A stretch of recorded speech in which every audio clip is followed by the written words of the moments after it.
دنیا بھی عجیب چیز ہے، اسی پر تنگ پڑتی ہے جو اس کی دھن میں لگتا ہے۔ جب ہم یہ پوچھ رہے ہوتے ہیں آج کھانے میں کیا ہے، اس وقت بہت سارے لوگ یہ سوچ رہے ہوتے ہیں آج کھانے کو کچھ ہے۔ جو یہ کہتے ہیں لڑکیاں پڑھ لکھ کر کیا کریں گی، وہ اپنی عورتوں کے آپریشن کے وقت لیڈی ڈاکٹر نہ ڈھونڈا کریں۔ غلطیاں ہمیشہ قابل معافی ہوتی ہیں اگر مان لی جائیں تو۔ کیسے بھی حالات ہوں دعا مانگتے رہیں، خیر مانگتے رہے، معجزے ہونے میں کوئی دیر نہیں لگتی۔ میرے لفظوں کو ڈھونگ کہتے ہیں لوگ، خاک کے بندوں کی سوچ خاک ہی رہی۔ راج تو ہمارا ہر جگہ ہے، پسند کرنے والوں کے دل میں اور نفرت کرنے والوں کے دماغ میں۔ نیند اور موت میں کیا فرق ہے؟ کسی نے کیا خوب جواب دیا، نیند آدھی موت ہے اور موت مکمل نیند ہے۔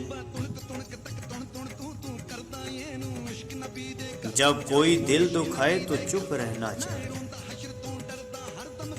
کیونکہ جنہیں ہم جواب نہیں دیتے انہیں وقت جواب دیتا ہے۔ عروج میں اگر نظریں نیچی اور لہجہ نرم ہو، بیوی سے کہتا ہے میں جاتا ہوں مزدوری کرتا ہوں، یہ چلا گیا مزدوروں میں بیٹھ گیا، لوگ آتے تھے یہ کہتا تھا میں بھی مزدوری کے لیے بیٹھا ہوں۔ وہ کہتے بابا جی تو کیا کرے گا، اتنی بڑی عمر ہے تیری، داڑھی تیری سفید ہے، ہم تو تجھے کہتے تھے شرم محسوس کرتے ہیں۔ اس نے کہا بھائی محنت مزدوری کون سا عیب ہے، آپ مجھے جو کام دو گے میں کر کے دکھاؤں گا۔ لوگ کہتے نہیں یار ہمیں تو شرم آتی ہے، آپ کو ہمارے باپ کی عمر کو آپ کو لے کے کہاں جائیں۔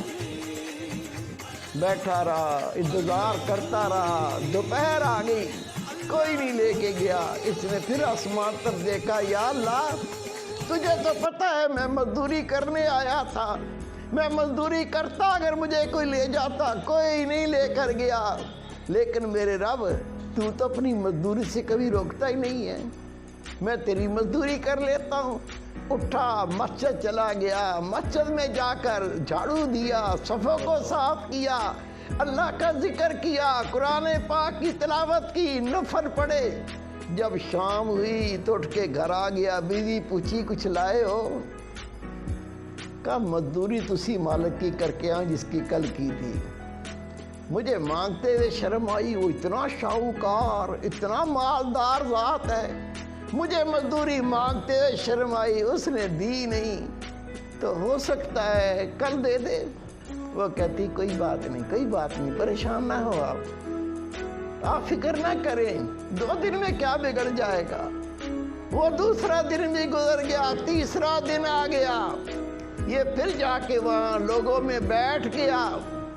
صبح سے لے کر جب گھر سے نکلا، بیوی نے کپڑا دے دیا، ایک تھیلا دے دیا، اس میں چاول ڈال دینا، 3 دن کی مزدوری کرو گے، اس میں آٹا لے آنا، اس میں تھوڑی چینی لے آنا، اس میں چائے کی پتی لے آنا۔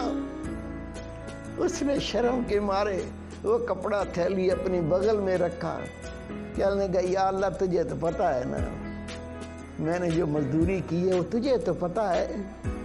میری بیوی کتنا آس لگا کے گھر بیٹھتی ہے، آج آٹا آ جائے گا، آج روٹی پکے گی، میں بھی کھاؤں گی، میرا شوہر کو کھلاؤں گی۔ چلا گیا، بیٹھا رہا، دوپہر کا وقت ہو گیا، امام غزالی رحمۃ اللہ لکھتے ہیں اسے کوئی مزدوری پہ نہیں لے کر گیا۔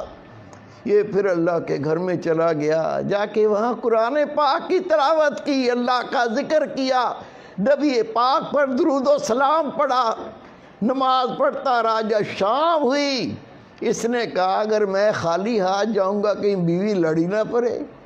کیا بکواس ہے، جس کی مزدوری کر کے آئے وہ بڑا شاہوکار ہے، وہ بڑا دولت مند ہے، بےزتی کرے۔ اس نے بیچارے نے کیا کیا، اس تھیلے کے اندر کچھ پتھر ڈال لیے، کچھ مٹی ڈال لی اور اس کو بھر کے اپنے کندھے پہ رکھ لیا۔ وہ دیکھے گی کچھ لایا ہوں، صبر کرے گی، پھر میں بیٹھ کے محبت سے سمجھاؤں گا کہ میں مزدوری تو کرتا رہا ہوں، رب کے گھر کی، اللہ کی مزدوری کرتا رہا ہوں، وہاں بیٹھ کے اللہ کا ذکر کرتا رہا ہوں، میں رب کی نمازیں پڑھتا رہا ہوں، میں اللہ تعالیٰ کی یاد میں بیٹھ کے وقت گزار کے آیا ہوں۔ میں نے کسی اور کی مزدوری نہیں کی، میں نے تو اپنے رب کی مزدوری کی ہے۔ پھر سمجھا دوں گا، پیار سے بتا دوں گا۔ وہ کندھے پہ لادا، اینٹیں، پتھر، مٹی، ریت، جب گھر کے قریب پہنچا تو اندر سے گوشت پکنے کی، چاولوں کی خوشبوئیں آ رہی ہیں۔ کہتا ہے گھر میں تو مٹھی آٹا بھی نہیں تھا، یہ چاول کی خوشبو، یہ گوشت کی خوشبو یہ کیسے آ رہی ہے؟ ہمت کر کے آگے بڑھا، دروازہ کھٹکھٹایا، بیوی نے دروازہ کھولا، جیسے ہی کھولا اپنے شوہر کو دیکھا، کہتی میں تیرے صدقے جاؤں، میں تیرے قربان جاؤں، یہ تجھے کون سا مالک ملا ہے؟ کہا کیا مطلب؟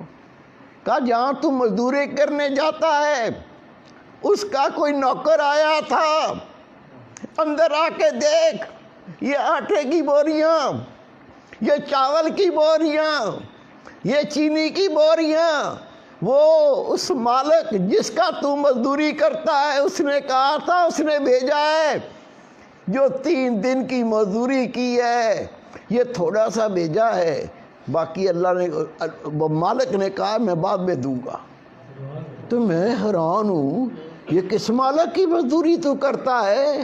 اتنا تو ہم کئی مہینوں میں نہیں کما سکتے۔ یہ آٹے کی بوریاں، یہ چاول کی بوریاں، یہ چینی کی بوریاں، یہ کون مالک ہے؟ وہ رو پڑا، رو کے کہتا ہے اللہ کی بندی، میں روزانہ مزدوری پہ جاتا تھا، مزدوری کرنے کے لیے میں بیٹھتا تھا، وہ میری سفید داڑھی دیکھ کے مجھے مزدوری پہ نہیں لے کے جاتے تھے، میں کہتا تھا میں مزدوری کرنے آیا ہوں، وہ کہتے تھے بابا تو کیا کام کرے گا، تو ہمارے باپ کی عمر کا ہے، ہم تمہیں کچھ کہہ بھی نہیں سکتے۔ میں بار بار کہتا، جب کوئی نہ لے کے جاتا تو دوپہر کو میں مسجد چلا جاتا، مسجد میں جھاڑو دیتا تھا، صفوں کو صاف کرتا تھا، پھر بیٹھ کے اللہ کا ذکر کرتا تھا، قرآن پاک کی تلاوت کرتا تھا، میں شام تک اللہ کے گھر میں اللہ کی مزدوری کرتا تھا۔ بیگم کہتی ہے کمال ہے، یہ 3 دن کی اتنی مزدوری اور نوکر کہہ کے گیا ہے، مالک نے کہا ہے تھوڑا سا دے آؤ، باقی بعد میں دیں گے۔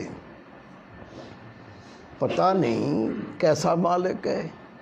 میرے بیٹے، میرے پیارے بھائی، یہ تو بیچارہ سارے دن کا مسجد میں کام کر کے تھکا ہوا تھا، اللہ اللہ کرتا، آرام بھی نہیں کیا تھا، اس کو آ گئی نیند، یہ سو گیا۔ لیکن وہ بیوی کہتی ہے جس نے اتنا بھیجا اور کہا کہ بعد میں تیرے شوہر کو دوں گا، اس مالک نے کہا تیرے شوہر کو وہ بعد میں اور دوں گا، پتہ نہیں یہ بوری میں کیا لایا ہے، پتہ نہیں بوری میں کیا بھر لایا، اس کو نیند ہی نہیں آ رہی۔ جب شوہر سو گیا یہ اٹھی، اٹھ کے بوری کھولی، بوری میں سونے کی اینٹیں، چاندی کی اینٹیں، اس کے تو آسان خطا ہو گئے۔ اپنے شوہر کو سونے نہیں دیا، کہا اٹھ جاگ، آنکھیں کھول، میری بات سن،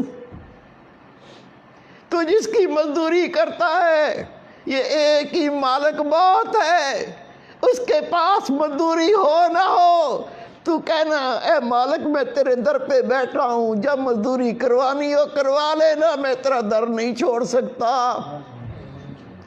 اس نے رو کے کہا میں نے کسی کی مزدوری نہیں کی، میں تو رب کی مزدوری کرتا تھا۔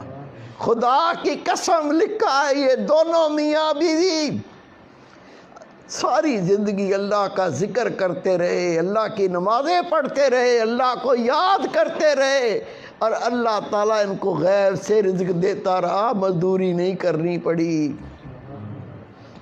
اللہ قوت رکھتا ہے، اللہ طاقت رکھتا ہے، اللہ کے کن کہنے سے سب کچھ ہو جاتا ہے۔ وہ کن کہنے والی ذات اس کے قریب ہونا ہے، اس کا قرب پانا ہے، اس کی معرفت پانی ہے، طریقہ سب کو دیا ہوا ہے۔ اللہ کا ذکر